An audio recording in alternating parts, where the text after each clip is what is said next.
கர்த்தருக்குள் பிரியமான சகோதர சகோதரி பிள்ளைகள் யாவருக்கும் ஆண்டவரும் இரட்சகருமாய் இயேசு கிறிஸ்துவின் நாமத்தினாலே வணக்கத்தையும் வாழ்த்துதலும் தெரிவித்துக் கொள்கிறோம். சிறப்பாக இந்த வேதாகம கருத்தரங்கு சிறப்பாக நடத்தி கொண்டு வருகிற அருமையான தேவனுடைய ஊழியக்காரர்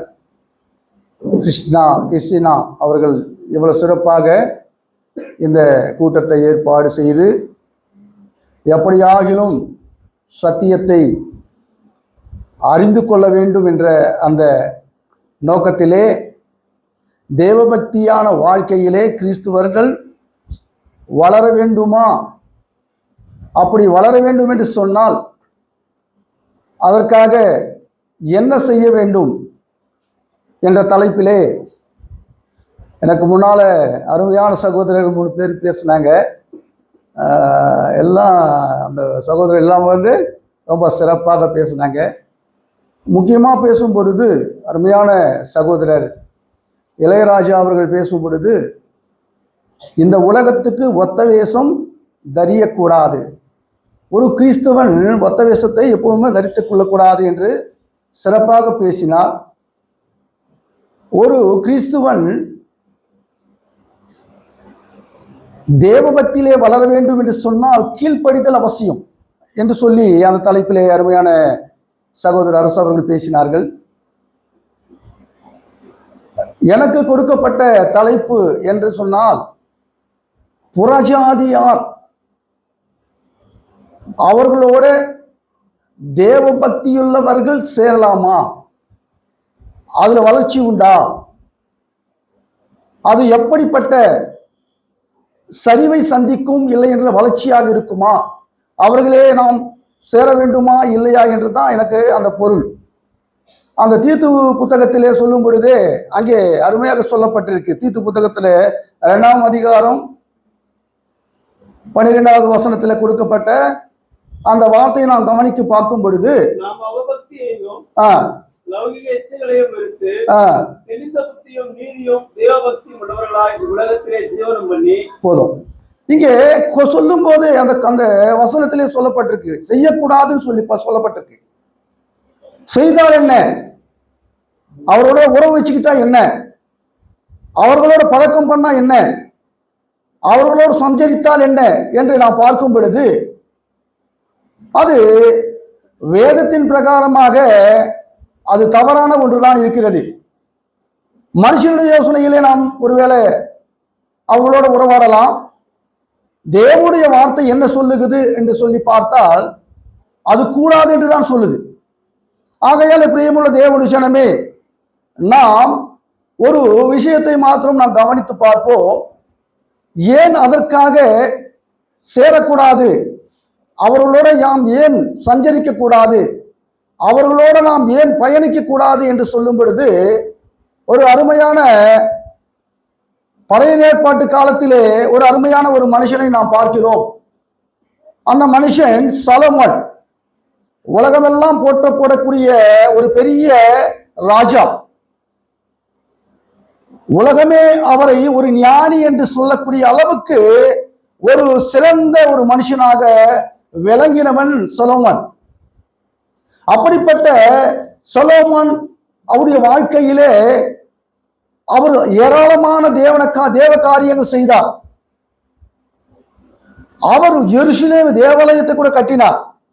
அப்படிப்பட்ட ஒரு மனுஷன் புறஜாதிகளோட அந்த பழக்கத்தை வைத்ததினாலே என்ன நடந்தது என்று சொல்லும்போது நாம் கவனித்து பார்ப்போம். வேதத்திலே 1 ராஜாக்கள்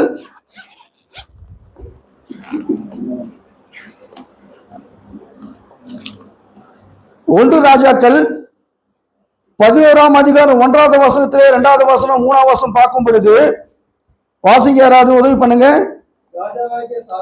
ராஜாவாகிய சாலமோன் பார்வோன் குமாரத்தியை நேசித்ததும் அல்லாமலும் அமோரியரும் அமோரியனும் ஏதோமியரும் சீதோனியரும் ஜாதியான அநேகம் ஸ்திரீகள் மேல் ஆசை வைத்தான். ஆசை வைத்தான். கர்த்தர் இஸ்ரவேல் புத்திரரை நோக்கி, ஆ, நீங்கள் அவர்கள் அண்டைக்கும் அவர்கள் உங்கள் அண்டைக்கும் பிரவேசிக்கலாகாது. ஆகாது. அவர்கள் நிச்சயமாய் தங்கள் தேவர்களை பின்பற்றும்படி உங்கள் இருதயத்தை சாயம் பண்ணுவார்கள் என்று சொல்லியிருந்தார். பாத்தீங்களா எவ்வளவு சிறப்பாக தேவனுடைய வார்த்தை அவனை வலியுறுத்தியும் அவனை எவ்வளவு தூரம் நாம் தினந்தோறும் என்ன பண்றோம், தேவனுடைய வார்த்தையை நாம் என்ன பண்றோம், கேட்டுக்கொண்டே இருக்கிறோம்.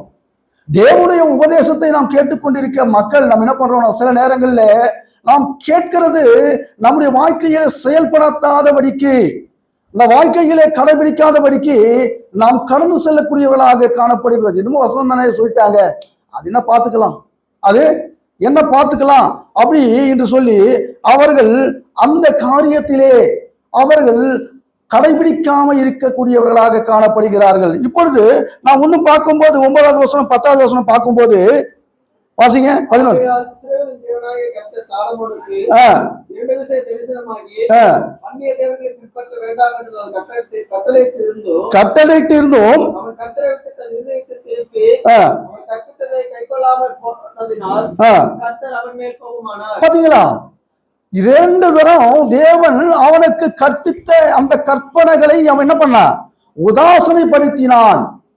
தேவன் சொன்ன வார்த்தைக்கு அவன் செவி கொடுக்காம தன்னுடைய வார்த்தைகளை, தேவனுடைய வார்த்தைகளை உதாசனைப்படுத்தினான். நாம் கூட சில நேரங்களில் தேவனுடைய வார்த்தைகள் என்ன பண்றோம், உதாசனப்படுத்தக்கூடியவர்களாக இருக்கிறோம். அப்படி உதாசனப்படுத்தினதுனாலே தேவனுடைய கோபாக்கினி யார் மேல வந்துதான், சலோமோன் மேலே வந்தது. அவன் உலகத்துக்கே ராஜாவாக இருந்தான். 12 கோத்திரத்துக்கு அவன் ராஜாவாக இருந்த பொழுது தேவன் என்ன சொன்னார் என்று சொன்னால், அவனை அந்த ராஜ்யத்தில் இருந்து விலக்கி 10 கோத்திரங்கள் தனியா கொடுத்துட்டார். 33வது வசனம் வாசிங்க. 31, 32, 33 வாசிங்க. அவர்கள் என்னை விட்டு சீதோனின் தேவியாகிய அஸ்தரோத்தையும் மேகாபியரின் தேவனாகிய காமோசையும் அம்மான் புத்திரின் தேவனாகிய மில்கோமையும் பணிந்து கொண்டு அவன் தகப்பனாக தாவீதை போல என் பார்வைக்கு செம்மையாக இருக்கிறதை செய்யவும் என் கட்டளைகளையும் என் நாயகன் கை கொள்ளவும் அவர்கள் என் வழியில் நடவார் போனபடியினால் அப்படி செய்வேன். பாத்தியா, எப்பொழுது அவன் தேவனுடைய வார்த்தையை மறுதலித்து அதுக்கு கீழ்ப்படியாம அதை கேட்காம புறஜாதி மக்களை ஆண்டு கொண்டு புறஜாதி மக்களோட உறவு கொண்டு புறஜாதி மக்களோட அவருடைய செய்கைகளிலே அவன் போனதினாலே தேவன் சொன்னாரு, நான் 2 தரம் உனக்கு தரிசனமாகி நான் சொல்லியும் நீ என்ன செய்யல, அது செய்யவில்லை. அவர்களோட தொடர்ந்து நீ போவதனாலே உன்னுடைய ராஜ்யத்தை எடுத்து என்ன செய்யற, உன் தகப்பனாகிய தாவீது என்ன செய்தாரோ அதையே நீ செய்தபடியினாலே ஒரு ராஜ்யத்தை எடுத்து என்ன பண்ணிடுறேன், உன் புறஜாதியான அவனுக்கு கொடுக்கிறேன் அப்படி சொல்றார். அப்போ அவனுக்கு என்ன தெரிகிறது என்று சொன்னால், கண்டிப்பாக புறஜாதியாருடைய அந்த எல்லா காரியங்களிலே நாம் தொடர்பு கொள்ளக்கூடாது என்று வேதம் தெளிவாக நமக்கு போதிக்கிறது.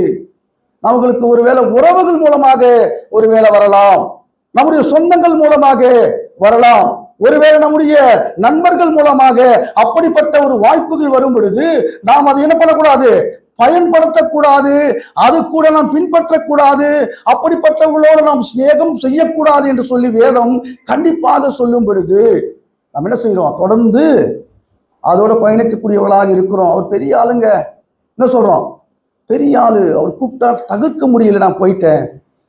அவர் பெரிய மனுஷன், வசதி வாய்ப்புகள் படைத்த மனுஷன், அவரு கூப்பிடும் போது அவருக்குள்ள நான் கலந்து போகப்படியாக இருந்தது. இல்லை, எங்க தாத்தா ரொம்ப முக்கியமான ஆளு, அவருடைய பாரம்பரிய காரியங்களை செய்யும் பொழுது என்ன பண்றோம், அதுல பங்கு கொள்ளக்கூடியவர்களாக நாம் இருக்கிறோம். அப்படிப்பட்ட காரியங்களை நாம் ஒருபோதும் செய்யக்கூடாது என்று வேதம் நமக்கு தெளிவாக சொல்லுது. நாம் தேவனுடைய வார்த்தைக்கு கீழ்ப்படியக்கூடியவர்களாக இருக்கணும். தேவனுடைய வார்த்தையை கீழ்ப்படியக்கூடியவனாக இருந்தால்தான் நாம் தேவ பக்தியிலே வளர முடியும். அப்பதான் தெரிஞ்சுக்குவாங்க புறஜாதி மக்கள், ஐயோ அவர் தேவ மனுஷன்ப்பா, அவர் தேவ மனுஷன், அவர் எதுலையுமே கலந்துக்க மாட்டார், எந்த விஷயத்திலும் வரமாட்டார், விக்கிரகங்களுக்கு வரமாட்டார், பாரம்பரியமான காரியங்களுக்கு வரமாட்டார், மற்ற காரியங்கள் அவர் ஈடுபட மாட்டார், இவர் தேவ மனுஷன். அப்பதான் நம் தேவ பக்தியிலே வளர முடியுமே, வாய்ப்பு இருக்குமே வழிய நாம் எல்லாத்திலும் இருந்தா ஒத்த வேஷம் தெரியத அருமையான சகோதரர் சொன்னார். ஒத்த வேஷம் தெரியக்கூடாது. இதுலயும் இருப்போம், அதுலயும் இருக்கிறதுனால நமக்கு என்ன பண்ண முடியாது, தேவ பக்தியில வளர்றதுக்கு வாய்ப்பு இருக்காது. எப்பொழுது உன்னுடைய அந்த கண்டிப்பான மார்க்கத்திலே நீ பயணிக்கக்கூடியவனாக இருப்போயோ, எப்படி தேவனுடைய வார்த்தைகளுக்கு நீ கீழ்ப்படிந்து எப்பொழுது தேவ பக்தியான வாழ்க்கை நீ வாழ முன்படுகிறாயோ, அப்பொழுதுதான் மற்ற புறஜாதி மக்கள் உன்னை பார்த்து, உன்னுடைய நடவடிக்கை பார்த்து, உன்னுடைய வாழ்க்கை முறையை பார்த்து அவர்கள் மாற்றமடையக்கூடியவர்களாக இருப்பார்கள். அருமையாக சொன்ன சகோதரர், ஒரு கண்ணுக்குட்டி போய் பன்னிக்குட்டியோட சாவாசம் பண்ணிச்சு. ஒரு கண்ணுக்குட்டி அதனுடைய தன்மை வேறு, அதனுடைய ஆகாரம் வேறு, அதுடைய வாசம் பண்ணக்கூடிய அந்த இடம் வேறு.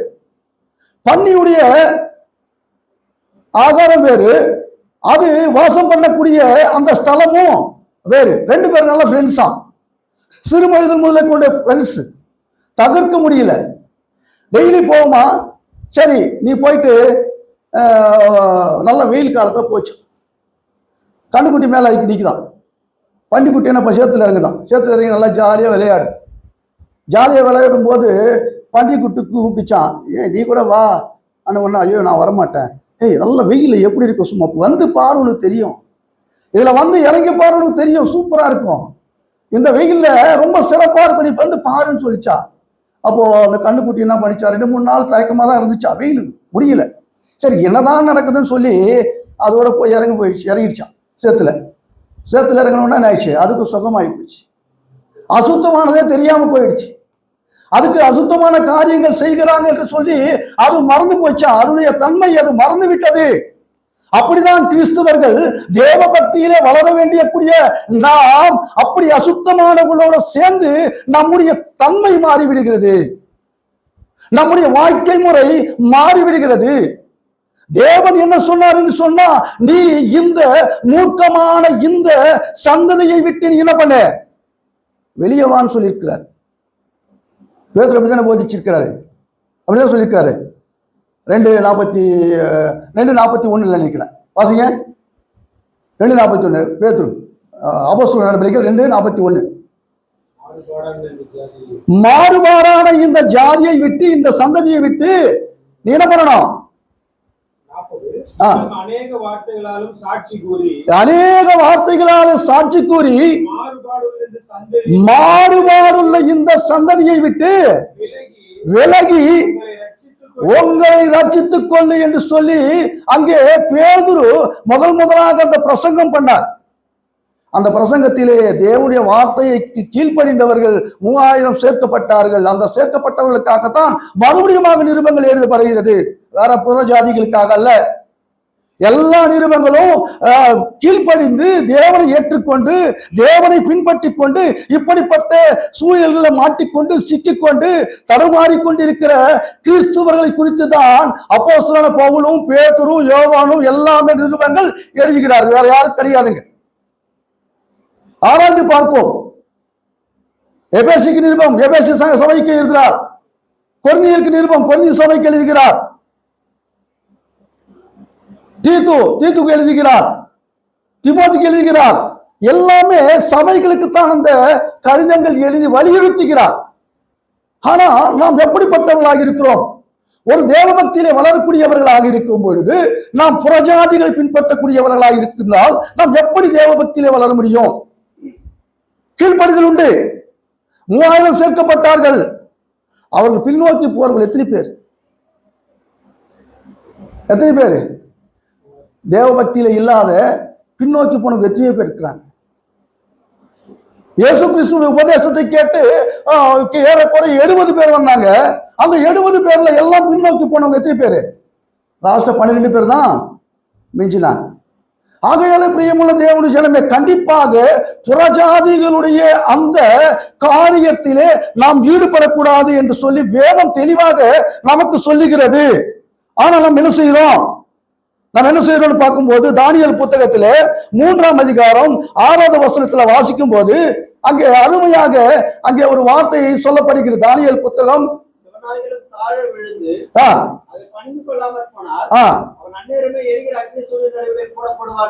சொல்றான். அப்போ அந்த அந்த ஷாத்ராக் மேஷக் அப்னேகோ என்ன பண்ணிருக்காங்க? எப்படி இருந்தாலும் அந்த நபகர்நேசருடைய அந்த விக்கிரகத்தை நான் பூஜிக்க மாட்டேன், நமஸ்கரிக்க மாட்டேன் என்று சொல்லி உறுதியாக இருந்தார்கள். அவருக்கு தான் பக்தி.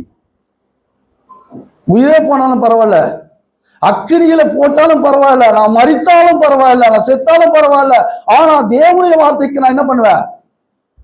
கீழ்ப்படிந்து தேவ பக்தி வாழ்க்கை நான் வாழ வேண்டும் என்று சொல்லி நான் விரும்புகிறேன், ஆகையால் நீ என்னவெல்லாம் செஞ்சுக்கோ அப்படின்னு சொல்லி சொன்னார். அதுதான் தேவ பக்தின்றது. அப்போ இன்னொரு விஷயத்தை பார்க்கிறோம். நெகோமியா புத்தகம் 13ஆம் அதிகாரம் 26வது வசனத்திலிருந்து 27வது வசனம் வரைக்கும் பார்க்கும்போது அங்க அருமையாக ஒரு வார்த்தை இங்கே நமக்கு காணப்படுகிறது. நெகோமியா புத்தகம் 13ஆம் அதிகாரம் 26வது வசனம் 27வது வசனம். இஸ்ரவேலின் ராஜாவாகிய சாலமோன் இதனாலே பாவம் செய்தான் அல்லவா? அங்க கேள்விக்குறி. பாவம் செய்தான் அல்லவா? அவனை போன்ற ராஜா அநேக ஜாதிகளுக்குள்ள உலகத்திலேயே அது மாதிரி ராஜா இல்லையா? உலகத்திலேயே சலோமோன் ராஜா மாதிரி எந்த ராஜாவும் இல்லை என்று சொல்லி வேதம் சொல்லுகிறது. தன்னுடைய தேவனாலே ஸ்நேகிக்கப்பட்டவனாக இருந்தும் இஸ்ரவேல் ஜனங்கள் எல்லாவற்றுக்கும் தேவன் அவனை ராஜாவாக நியமித்தார். பாத்தீங்களா? அப்படிப்பட்ட ஒரு மனுஷனையே புறஜாதியான கர்த்தரை அறியாத மக்கள், கர்த்தருக்கு நமஸ்கரிக்காத மனுஷர்கள், கர்த்தருடைய வசனத்தை அறியாத ஜனங்கள், கர்த்தருக்கு கீழ்ப்படியாத ஜனங்கள், தேவ பக்தி என்று சொல்லிக்கொண்டு அவர்கள் விக்கிரத்தை ஆராதிக்கக்கூடிய மனுஷர்கள், மனுஷனுடைய கற்பனைகளை அவர்கள் போதனையாக போதித்துக் கொண்டிருக்கிற அப்படிப்பட்ட புறஜாதி மக்களிடத்திலே அவன் சேகம் கொண்டு திருமணம் பண்ணி நீங்கள் சேர்த்துக் கொள்கிறதுனால் நம்முடைய தேவனுக்கு துரோகிகளாகி இந்த பெரிய பொல்லாப்பை எல்லாம் செய்யும்படி உங்களுக்கு இடம் கொடுப்போமே என்று. பாத்தீங்களா? அப்படிப்பட்ட பயங்கரமான பாவத்தை நான் ஒருபோதும் செய்ய மாட்டேன்னு சொல்றேன். ஒருபோதும் நான் செய்ய மாட்டேன். அப்படிப்பட்ட ராஜாவானவரே என்ன பண்ணாரு? தேவனுக்கு விரோதமாக பாவம் செய்து புறஜாதியான ஸ்திரீகளோடு ஸ்நேகம் பண்ணி அவர்களுக்கு விக்கிரகத்தை செய்து தேவனுக்கு துரோகத்தை செய்து அப்படிப்பட்ட மனுஷனை போல நான் செய்ய மாட்டேன். அதுதான் தேவனுடைய பக்தின்ற. தேவனை அப்படி பக்தியோட இருக்கும். சில பேர் பார்த்தீங்கன்னா பக்தி புறஜாதிகளுக்கு இருக்கும், அது மாதிரி நம்மளுக்கு அதிகமாக கண்படாது. பார்த்தோம்னா இங்கிருந்து ஒரு சின்ன ஒரு மூட்டையை தூக்கிட்டு நடந்தே போவாங்க. செருப்பு போட மாட்டான், சட்டை போட மாட்டான், தலையை தூக்கினே போவோம். அது ஒரு பக்தி. சில பேர் நடந்தது நாகப்பட்டினம் போறாங்க, அது ஒரு பக்தி. சில பேர் நெருப்புல குதிக்கிறான், அது ஒரு பக்தி. அது பயங்கரமான பக்தி, நம்மளாம் செய்ய முடியாது. சர்ச்சுக்கு வந்து 2 மணி நேரம் உட்கார முடியலன்னா உட்கார முடியல, காலையே நடந்து போறான். பிரதர் பஸ் வரல, பிரதர் என்ன வரல, பஸ் வரல பிரதர். ஐயோ கொஞ்சம் காலு அப்படியே கொஞ்சம் என்னது, கால் கொஞ்சம் அப்படியே பிறண்டா மாதிரி இருக்கு பிரதர், நான் இருந்தாலும் சர்ச்சுக்கு வரேன். நமக்கு பக்தி இருக்கா? யோசித்து பாரு. எப்படிப்பட்ட பக்தி உள்ளவர்களாக நாம் இருக்கிறோம். அவருடைய பக்தி எப்படிப்பட்ட பக்தியாக இருக்கிறது, நம்முடைய பக்தி எப்படி இருக்கிறது? யோசித்து பாருங்க. நாம் பக்தி உள்ளவர்களாக இருந்தால் அவர்களுக்கு தேவன் என்று அறியாதவர்களை அவர்கள் தேவ பக்தியாக கொண்டாடுகிறார்கள். அது பேசாது, அது பார்க்காது, அது ஒண்ணுமே செய்யாது. அதன் மேலே அவர்கள் பக்தியாக இருப்பார்கள். ஆனா நீ ஜீவனுள்ள தேவனுடைய, நாம் தேவனை அறிகிற அறிவில் வளரக்கூடிய தேவ பக்தியுள்ள மனுஷர்கள் அப்படிப்பட்ட காரியங்களை நாம் ஏன் செய்யக்கூடாது? ஞாயிற்றுக்கிழமை தான் சொந்தக்காரங்களாம் வந்துடுவாங்க. ஞாயிற்றுக்கிழமை வச்சுனா எங்கே உங்க பக்தி? நம்ம பக்தி எங்க இருக்கு சொல்லுங்க. ஞாயிற்றுக்கிழமை வச்சுனா பிரதர் எல்லாம் சொந்தக்காரங்க வந்துட்டாங்க பிரதர், ஊழியக்காரங்க படுற பாடு இருக்கு. ஊழியக்காரர் வர பாடு இருக்கு, ஐயோ என்னாச்சு, வரவேண்டிய ஒரு குடும்பம் என்னாச்சு.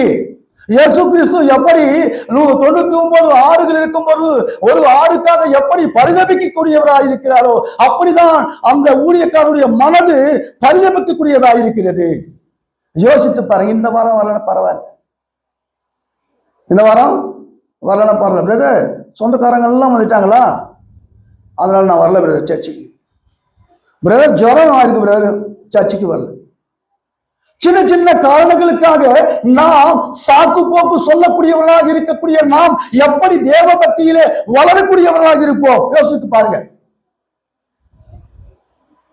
ஒரு பக்கம் புறஜாதியோட சேரக்கூடாது, சேர்ந்துடுறோம். ஒரு பக்கம் அவருடைய யோசனைகளையும் நாம் கேட்கக்கூடாது, கேட்டுடுறோம். ஒரு பக்கம் அவர்களுக்கு பெண்களை கொடுக்க கூடாதுன்னு வேதம் சொல்லுது, கொடுத்துடுறோம். ஒரு பக்கம் அவங்க பெண்களை எடுக்கக்கூடாதுன்னு வேதம் சொல்லுது, நம்ம எடுத்துடுறோம். எல்லாரும் செஞ்சு கொண்டு நாம் கிறிஸ்துவிலே தேவ பக்தியில வளர வேண்டும் என்று சொன்னால் நான் எப்படி வளர வேண்டும், வளர முடியும்? யோசித்து பாருங்க. இது எல்லாம் செய்யக்கூடாது சொன்னான் இல்லையா? பாவத்திலே சாபத்திலே விழுந்த அவனை போல நான் செய்ய வேண்டுமா என்று சொல்லி சொன்னான் இல்லையா? அது போல நீ இருக்கிறோம். செத்தாலும் பரவாயில்ல, அக்னியில போட்டாலும் பரவாயில்ல, நான் இறந்தாலும் பரவாயில்ல, ஆண் ஒருபோதும் அந்த விக்கிரத்துக்கு நான் நமஸ்காரம் செய்ய மாட்டேன், வணங்க மாட்டேன்னு சொல்லி சொன்னான் இல்லையா? அது இல்லவா தேவ பக்தி? யோசித்து பாரு, நாம் அப்படிப்பட்டவர்களாக இருக்கிறோமா? எப்படி நாம் தேவ பக்தியில வளர முடியும்? ஒன்னும் நான் ஒரு வசனத்தை பார்க்கலாம். இங்கே நான் சொல்ல ஒரு 1 பேதுரு புத்தகம் 2ஆம் அதிகாரம் 1வது வசனம் 2வது வசனம் வாசிங்க. இப்படி இருக்க கர்த்தர் தயவுள்ளவர் என்று நீங்கள் ருசித்து பார்த்ததுண்டானால் பாத்தீங்களா, சகல துர்க்குணத்தையும் சபையில இருக்கிறோம் பாருங்க, சகல துர்க்குணத்தையும் சபையில இருக்கிறவங்க தான் இருக்குது. நான் இல்லைன்னு யாரும் சொல்ல முடியாதுங்க. ஒரு சபையிலும் எல்லா சபையிலும் இருக்கு. சகல துர்க்குணங்களையும் வாசிங்க. சகலவித கபடத்தையும், கபடமான வார்த்தைகள் உண்மையில இங்க இருந்து வரதில்லை, இருதயத்திலிருந்து வரதில்லை. கபடமான வார்த்தைகள் நமக்கு என்ன இருக்கக்கூடாது? கபடமான வார்த்தைகளும் வஞ்சகங்களை மனசுல வச்சிருப்பா. எப்போ ஊழியக்காரனை மாட்டி வைக்கலாம், எப்படி இன்னொரு சகோதரியை மாட்டி வைக்கலாம், எப்படி ஒரு சகோதரனை வந்து நம்ம போட்டு கொடுக்கலாம். வஞ்சனைகள். அப்புறம் வாசிக்க பொறாமைகள். இப்ப ரொம்ப பொறாமைகள் எல்லாரும் மத்தியிலும் பொறாமைகள் உண்டாகுது. எல்லா மக்கள் மத்தியிலும், ஊழியக்காரர்கள் மத்தியில கூட பொறாமைகள். ஒருவர் நல்ல ஒரு ஊழியம் செஞ்சுட்டு தான் அவன் மேல பொறாமை. ஒருத்தர் நல்லா சிறப்பாக சபையை நடத்திக்கிட்டு இருந்தா அவன் மேல பொறாமை. அக்கா மேல தம்பிக்கு போறாம, தம்பி மேல அக்காவுக்கு போறாம, அண்ணன் மேல தம்பிக்கு போறாம, குடும்பத்துல ஒருவருக்கு ஒருவர் என்ன இல்ல, சமாதானம் இல்லை, பொறாமை இல்லைன்னு சொல்ல முடியாது. அக்கா கொஞ்சம் நல்லா வசதியாக இருந்தாங்கன்னா, அவங்க நல்லா சிறப்பாக ஒரு கார்ல வந்து இறங்குறாங்கன்னா, தங்கச்சி என்ன சொல்லுவாங்கன்னா, உங்க அக்கா அப்படி இருக்கிறாங்கன்னா, அவன் வீட்டுக்காரர் எங்கேயோ சம்பாதிச்சுட்டு வராரு, என் வீட்டுக்காரர் அந்த மாதிரியா சம்பாதிக்கிறாரு. அந்த வார்த்தை எப்படி வருதுங்க? எப்படி வருது? பொறாமையா இல்லையா? இல்லையா? சொல்லணும், பொறாமையா இல்லையா? தேவன் என்ன சொன்னாரு? காயுன்னு காட்டிலும் ஆவேல் நல்ல காணிக்கை கொடுத்தாருன்னு சொல்ற, வேற ஒன்றும் சொல்ல. அப்படி கூட சொல்ல, ஆவேல் நல்ல காணிக்கை கொடுத்தார், காயனு காட்டிலும் சொல்ல. ஆவேல் நல்ல காணிக்கை கொடுத்தார். இவனுக்கு எங்க வந்துச்சு கோவம்? பொறாமை எப்படி வந்துச்சு? காயனுக்கு வந்துச்சா இல்லையா? தேவன் காயனு கொடுக்கலன்னு சொல்லல, ஆவேல் நல்ல காணிக்கை கொடுத்தாரு. சபையில கூட ஒரு சகோதரியோ ஒரு சகோதரனையோ ஒரு ஊழியக்காரன் புகழ்ந்தாருன்னு சொன்னா அவர் எப்ப பார்த்தாலும் அப்படித்தாங்க. கொடுக்குறவங்களாம் நல்லா புகழ்வார். இல்ல நம்ம சகப்பா இருக்காங்கன்னு அந்த அம்மா எப்ப பார்த்தாலும் அவர் புகழ்றாங்க. அவர் கொஞ்சம் படிச்சுட்டாருன்னு சொல்லி அவ்வளவு புகழ்றாங்க. எப்படி வருது? அப்போ நம்ம இடத்துல பொறாமை இருந்தால் நாம் தேவ பக்தியிலே எப்படி வளர முடியும்? யோசித்து பாருங்க. வாசிங்க பிரதர். சகல விதமான புறங்கூறுதல். எப்ப பார்த்தாலும் கிறிஸ்துவ பத்தி சொல்றோமோ இல்லையோ, அர்த்தம் பத்தி கண்டிப்பா சொல்லணும். நமக்கு கிறிஸ்துவ பத்தி சொன்னாதான் நாம பக்தியில வளர முடியும். நீ மற்றவங்களை பத்தி சொன்னா என்ன பண்ண முடியும்? யோசித்து பாருங்க. புறங்கூறுதல். உலகத்தில முக்கியமா சொன்னீங்களா சகோதரி கோச்சிக்காதீங்க. இப்ப சகோதரர்களும் மாட்டாங்க. புறங்கூறுதல் என்றது இந்த உலகத்துல ரொம்ப அதிகமாயிடுச்சு. எப்படி நாம் கிறிஸ்துவுக்குள்ள வளர முடியும்? யோசித்து பாருங்க. சகல விதமான புறங்கூறுதலையும் வாசி நீங்கள் வளரும்படி இல்ல விட்டுடணும். எல்லாத்தையும் என்ன பண்ணணும்? விட்டுடணும். நீ வளர வேண்டும் என்று சொன்னால் இதையெல்லாம் நீ ஒழித்து கட்டணும். ஒன்று புறஜாதிகளோட நீ என்ன பண்ணக்கூடாது? சவகாசம் வச்சுக்க கூடாது. அவரோட பழக்க வழக்கங்கள் வச்சுக்க கூடாது. அவருடைய சடங்கு சாம்பிரதாயத்தில் நீ பங்கு கொள்ளக்கூடாது. அவருடைய விக்கிரகங்களை நீ ஆராதிக்க கூடாது. அவர்களுக்கு நல்வழிப்படுத்தும்படியாக நீ தேவனுடைய வசனத்தை அவர்களுக்கு போதிக்க வேண்டும். அப்பதான் நம்ம தேவ பக்தி என்றது அவங்களுக்கு தெரியும். சரி, இன்னொரு வசனத்தை பார்ப்போம். ரோமருக்கு எழுதின நிருபம் 12ஆம் அதிகாரம் 2வது வசனம் வாசிங்க. நீங்கள் இந்த பிரபஞ்சத்துக்கு ஒத்த வேஷம் தெரியாமல் பக்தியிலே வளர வேண்டும் என்று சொன்னால் ஒத்த வேஷம் தெரியக்கூடாது. உனக்கும் ஆமான் சாமி போடக்கூடாது, இவருக்கும் ஆமான் சாமிக்கு போடக்கூடாது. இங்கேயும் போய் உட்காரக்கூடாது, அங்கேயும் உட்காருவான், சர்ச்சிலேயும் உட்காருவான், நாகப்பட்டினம் போயிடுவான். இல்லையா? என்ன சொல்லுவாங்க, யாராவது ஏதாவது கொடுக்குற அங்கேயும் போயிடுவான், பெந்தைக்கோஸ்து சபைக்கும் போயிடலாம், சில நேரத்தில் பாப்டிஸ்ட் சர்ச்சுக்கும் போயிடுறான். எல்லாமே சத்தியம் ஒண்ணு தானே பிரதர்? எல்லாமே சத்தியம் ஒண்ணு தானே. ஒத்த வேஷம் தெரியக்கூடாது. நீ உலகத்துக்கு இந்த பிரபஞ்சத்துக்கு ஒத்த வேஷம் தெரியாமலோ வாசிங்க. தேவனுடைய நன்மையும் பிரியமும் பரிபூர்ணமான சித்தம் என்னவென்று நீ பகுத்தறிவித்தக்கதாக மறுரூபமாக்கப்படணும். ஒருத்தன் ஞானஸ்தானம் பெற்றவன் என்ன பண்ணணும்? கிறிஸ்துவை போல வளர்றதுக்கு முயற்சி செய்யணும், மறுரூபமாக்கப்படணும், பரிபூர்ணமாக கிறிஸ்துவை போல மாறணும். நீ கிறிஸ்துவை போல மாறினாதான் தேவனுடைய பக்தியில் நீ வளரவே என்று சொல்லி அதுதான் ஒரு சான்று. பழைய மனுஷனாவே நீ இருந்தன்னு சொன்னா அது எந்த விதமான வளர்ச்சியும் இல்லை. நீ சபைக்குள்ள வரும்பொழுது எப்படி இருந்தாயோ, சபைக்குள்ள இருக்கிறப்போ எப்படி வர்றதுக்கு முன்ன எப்படி இருந்தாயோ அதுக்கு மேலாக நீ மோசமாயிட்டா நீ எப்படி பக்தியில வளர முடியும்? மறுரூபமாக்கப்படணும். எல்லாவற்றிலும் நீ வளரக்கூடியவளாக இருக்கணும். அப்பதான் தேவ பக்தி வளருதுன்னு நமக்கு தெரியும். கிறிஸ்தவன் அப்படி வளர்ச்சி அடையணும், பக்தியிலும் வளர்ச்சி அடையணும், கிறிஸ்துவுக்குள்ளும் நீ வளர்ச்சி அடையக்கூடியவனாக இருக்கணும். அப்போ நீ என்ன செய்யணும்? இதெல்லாம் செய்யணும்.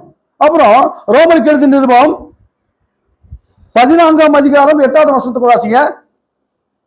நாம் பிழைத்தாலும் கர்த்தருக்கென்று பிழைத்திருக்கிறோம், நாம் மரித்தாலும் கர்த்தருக்கென்று மரிக்கிறோம்.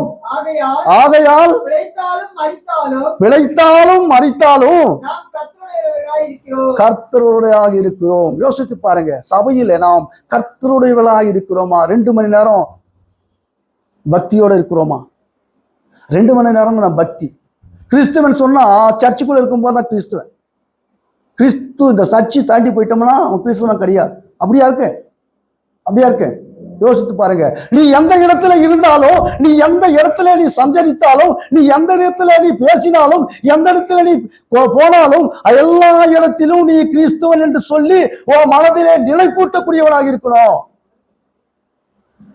பிழைத்தாலும் கிறிஸ்து, வாழ்ந்தாலும் கிறிஸ்து, நான் கிறிஸ்துவுக்காக வாழ்கிறேன், செத்தாலும் கிறிஸ்துக்காக சாகக்கூடியவனாக இருக்கிறேன் என்று சொல்லி நீ அப்படிப்பட்ட வாழ்க்கை வாழ்ந்தால்தான் நீ பக்தி வாழ்க்கையில வளரக்கூடியவனாக இருப்ப. யோசித்து பாரு, நாம் இப்படிப்பட்டவர்களாக இருக்கிறோமா? ஒரு விஷயம் நாம் சிந்தித்து பார்ப்போம்.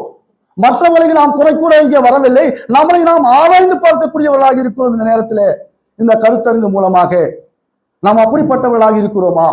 ஒருவேளை அப்படிப்பட்டவர்களாக இல்லை என்று சொன்னால் இன்றைய நாள் நாம் என்ன பண்ணோம்? சரி செய்து கொள்ளக்கூடியவர்களாக இருப்பது ஒரு நல்ல தருணமாக இருக்கிறது. வாசிங்க, ரோமருக்கு எழுதின நிருபம் 12ஆம் அதிகாரம் 17வது வசனத்துக்கு வாசிங்க. 12:17 ரோமர். ஒருவருக்கும் தீமைக்கு தீமை செய்யாதே. பாத்தீங்களா? எல்லா மனுஷருக்கும் முன்பாக நீ யோக்கியமானவனாக இருக்கணும். அதுதான், புரியுதுங்களா?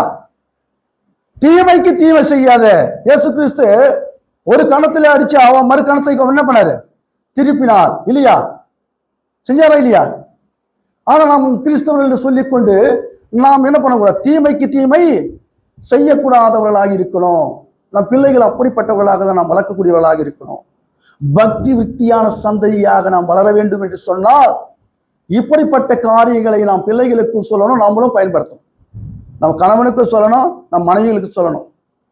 இதெல்லாம் நம்ம என்ன பண்ணணும்? நம்ம அன்றாட வாழ்க்கையிலே பயன்படுத்தக்கூடியவர்களாக இருக்கணும்.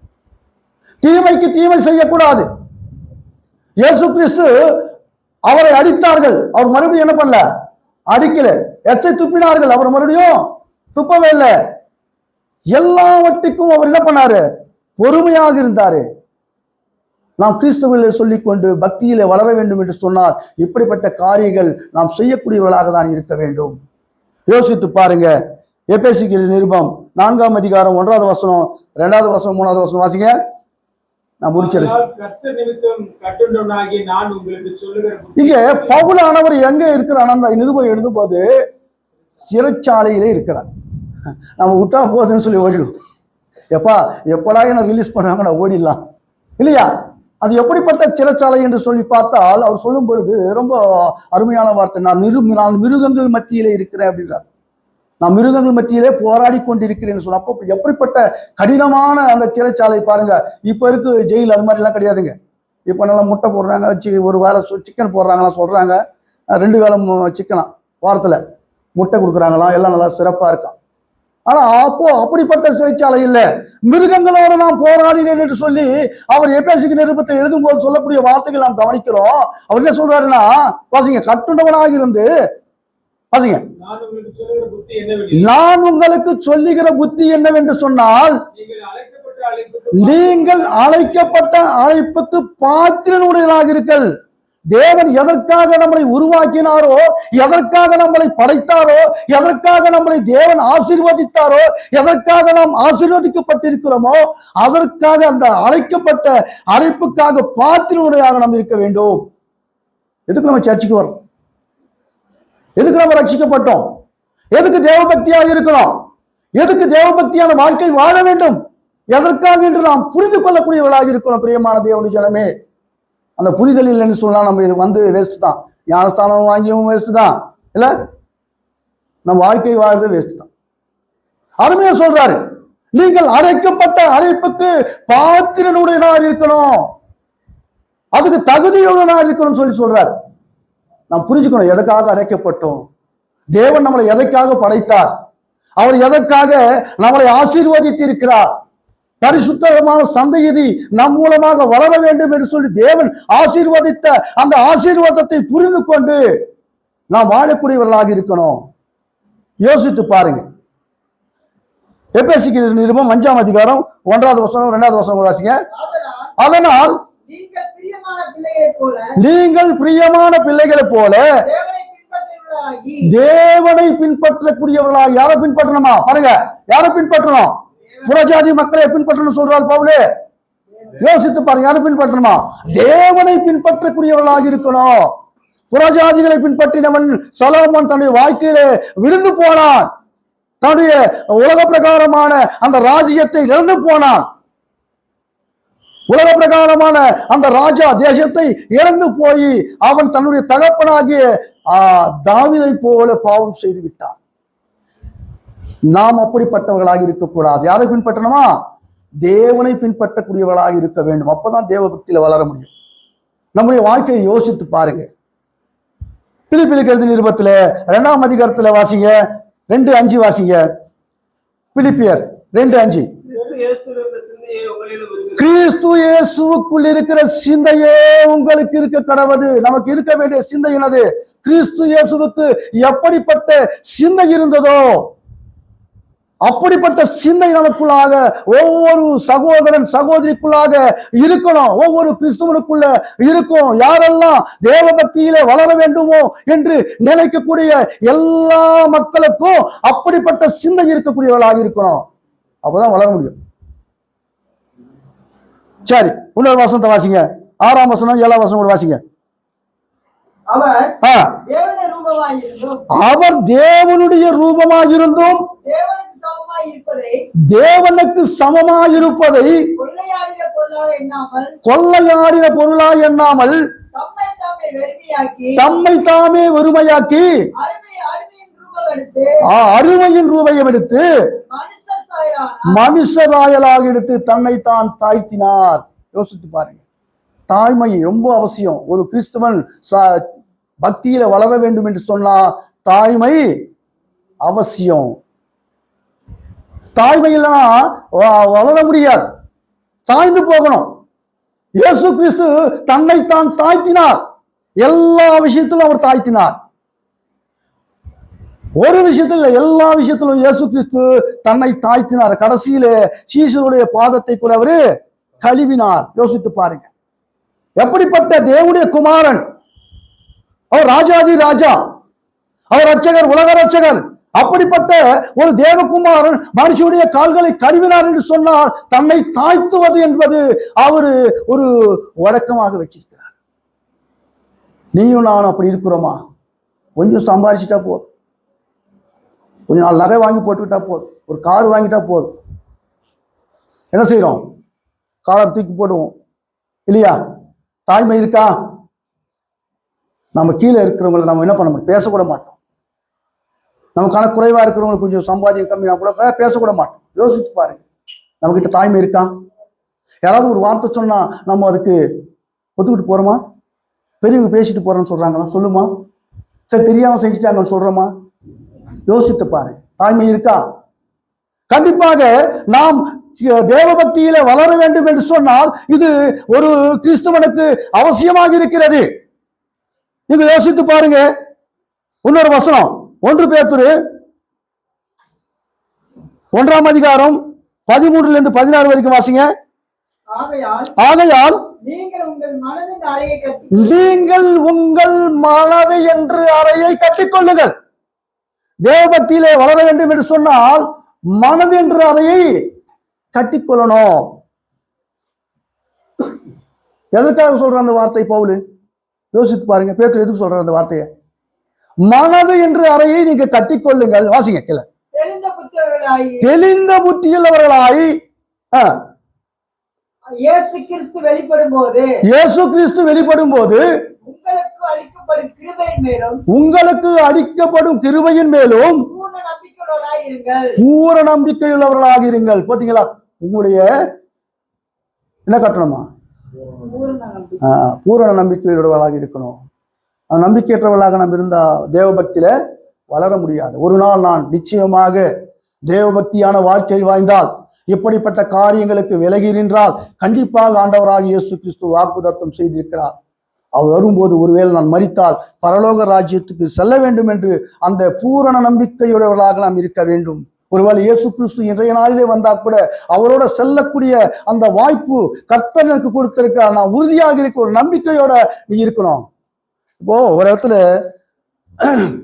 பிஏ படிச்சவங்களுக்கு எல்லாருக்கும் வேலை இருக்குன்னு சொன்னா ஃபுல்லா இருக்கு. கண்டிப்பா ஒருத்தர் கூட அதுல மிஸ் இல்லை. பிஏ படிச்சவங்களுக்கு ஒரு பெரிய கவர்மெண்ட்ல வேலை கொடுக்குறாங்கன்னு சொன்னா படிச்சவங்க என்ன சொல்லுவாங்க? நினைச்சுவாங்க எனக்கு வேலை இருக்கா இல்லையா? படிக்காதவன் என்ன பண்ணுவான்? அவன் நம்பிக்கை இருக்குமா?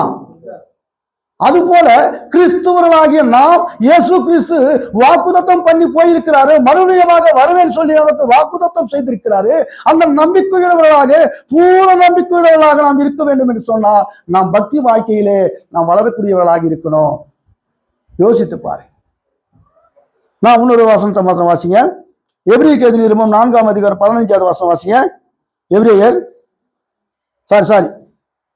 1 தீமோத்தி 4:8. சரீர முயற்சி அற்ப பிரயோஜனம் உள்ளது. தேவ பக்தியானது இந்த ஜீவனுக்கும் இதற்கு பின்வரும் ஜீவனுக்கும். யோசித்து பாருங்க, தேவ பக்தி எதுக்கெல்லாம் பிரயோஜனம் இருக்கா? உலக பிரயாசம் அற்பமானது. இந்த உலகமும் இந்த உலகத்துல இருக்கிறது எல்லாம் ஒரு நாள் ஒழிந்து போகும். இந்த உலகத்திலே உண்டானது, இந்த உலகமும் இந்த உலகத்திலே உண்டானது எல்லாவற்றையும் ஒரு நாள் ஒழிந்து போகும்.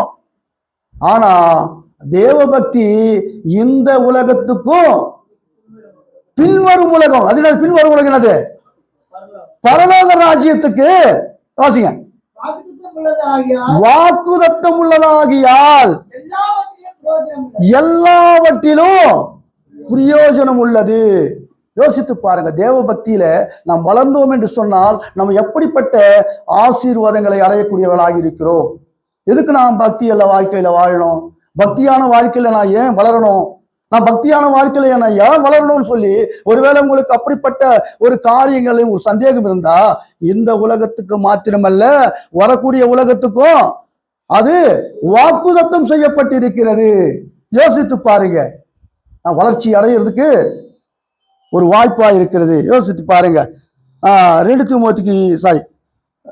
தீமோத்தி 6ஆம் அதிகாரம் 6-11 வரைக்கும் வாசிங்க. போதும் என்கிற மனதுடன் நம்முடைய வாழ்க்கையில பக்தி வாழ்க்கையில நமக்கு எப்படி இருக்கணும் சொன்னா, போதும் என்ற மனது இருக்கணுமா? எப்படி இருக்கணுமா? பணம் சம்பாதிக்கணும், பணம் சம்பாதிக்கணும், பணம் சம்பாதிக்கணும், பணம் சம்பாதிக்கணும், நகை சம்பாதிக்கணும், பொருள் சம்பாதிக்கணும். பார்த்தவே பார்த்தார். யோசித்து பாருங்க. ஒருவேளை சாப்பாட்டுக்கு கூட வெளியே கஷ்டப்படுறாங்க. ஒரு இடத்துல தங்குறதுக்கு இடம் இல்லாம ரோட்ல பிளாட்பாரத்துல படுத்திருக்காங்க. நமக்கு வீடு இருக்கும், வாசல் இருக்கும், கர்த்தர் நல்லா வாய்ப்புகள் கொடுத்திருக்காரு, நம்ம வசதி கொடுத்திருக்காரு. ஆனாலும் நமக்கு என்ன சொல்ல பத்தல. ஆனா என்ன சொல்றது வசனம் சொன்னா, போதும் என்ற மனதுடன் கூடிய தேவ பக்தியே மிகுந்த ஆதாயம். புரிஞ்சுங்களா?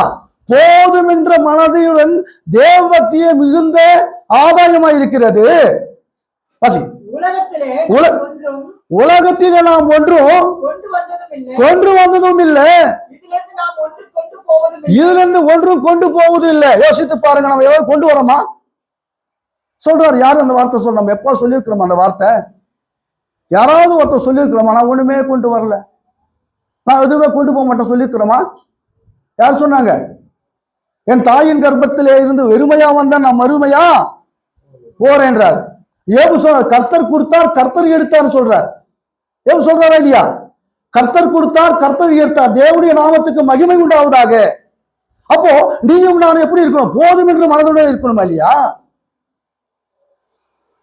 அப்ப கீழே வசந்த வாசிங்க. உண்ணவும் உடுக்கவும்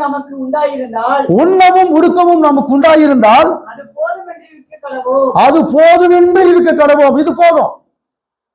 நமக்கு என்ன தேவை? உண்ணவும் உடுக்குவோம். எங்க பொறுத்தாலும் தூக்கம் வந்துடும் இல்லையா? கர்த்தர் கொடுத்தா ஒரு வேலை வீடு கொடுக்கட்டும், கர்த்தர் கொடுக்கல வாடகை வீட்டுல இருக்கலாம், ஒன்றும் பிரச்சனை கிடையாது. அதனால அவன் சம்பாதிக்கிறான் நானும் சம்பாதிக்கணும்னு சொல்லி ஏதாவது ஒரு சிக்கி கொண்டா என்ன பண்ண முடியும்? கீழே வசனத்துல வாசிங்க. ஐஸ்வர்யனாக விரும்பக்கூடியவர்கள் பார்க்கிறோம். பணக்காரனான்னு சொல்லி விரும்புறவன் என்ன பண்றான்னா, ஒரு நிமிஷம், விருப்பம் இருக்கிறவன் என்ன பண்ண தெரியுமா? ஒரு 10 வருஷத்துக்கு முன்ன நினைக்கிறேன், ஒரு இம்முன்னு வந்து தமிழ்நாடுல ஒரு வந்துச்சு. எல்லாம் ஊழியக்காரனா மாட்டிக்கிட்டான். 10 லட்சம் 20 லட்சம் 60 லட்சம் 30 லட்சம் கட்டி சில பேர் செத்து போயிட்டான். ஆந்திராவில் இருக்கிற சில பேர் செத்து போயிட்டான். என்னது இது? பணக்கார ஆகிக்கணும் சீக்கிரமா. நானும் மணிவேல் பத்திர கூட ஊழியத்தை விட்டுட்டு 3 சபை போச்சு. எனக்கு எத்தனை சபை போச்சு? 3 சபை வீணா போயிடுச்சு. சனிக்கிழமை நாளைக்கு ஆளை பிடிச்சி வீக்கெண்டில் சேர்த்துறது. அங்கே மீட்டிங்கு சனிக்கிழமை ஞாயிற்றுக்கிழமை வைப்பாங்க. பார்க்கும்போது அந்த மீட்டிங் பார்க்கும்போது அப்பா இதுக்கே கோடீஸ்வரன் இன்னும் அப்படி அளவுக்கு வந்து மோட்டிவேஷன் கொடுப்பாங்க. அவர் மணிவேலு, பிரதர் நீங்க ஆபீஸ்ல இருக்க, நீ சொன்னா எல்லாம் கேட்பாங்க. பிரதர் ஐயா நீ சொன்ன செல்விக்குமார் ஐயா நீ சொன்னா எல்லாம் கேட்பாங்க, நீ உடனே மேனேஜர் ஆயிடலாம் அப்படின்னு சொல்லுவாரு. அது சொல்லும் போது அவர் சொல்றதை காட்டிலும் இவங்க வீட்டு ஸ்டேஜில் வந்து சொல்லுவாங்க. அது சொல்லும் போது எனக்கு உணர்ச்சிகள் ரொம்ப பொங்கிட்டு எப்படியாவது ஒரு 10 பேர் போட்டு இன்னைக்கு போய் சுத்திட்டு வருவோம். வரேன்னு சொல்லுவான், 20 பேர் வரேன்னு சொல்லுவான். அங்கே 2 பேர் கூட வர மாட்டான். ஏதோ ஒரு ஆள் வந்து அவனுக்கு பிடிச்சிட்டு போனான். அவன் வந்துட்டு சேல் வாங்குறதுக்குள்ள நம்ம அவன் வர கமிஷன் 6000 ரூபா 2000 ரூபானா என் செலவு 6000 ரூபாயிடும். யோசித்து பாருங்க என்ன சொல்றது வேதம். வாசிக்க பிரதர். சோதனையிலும்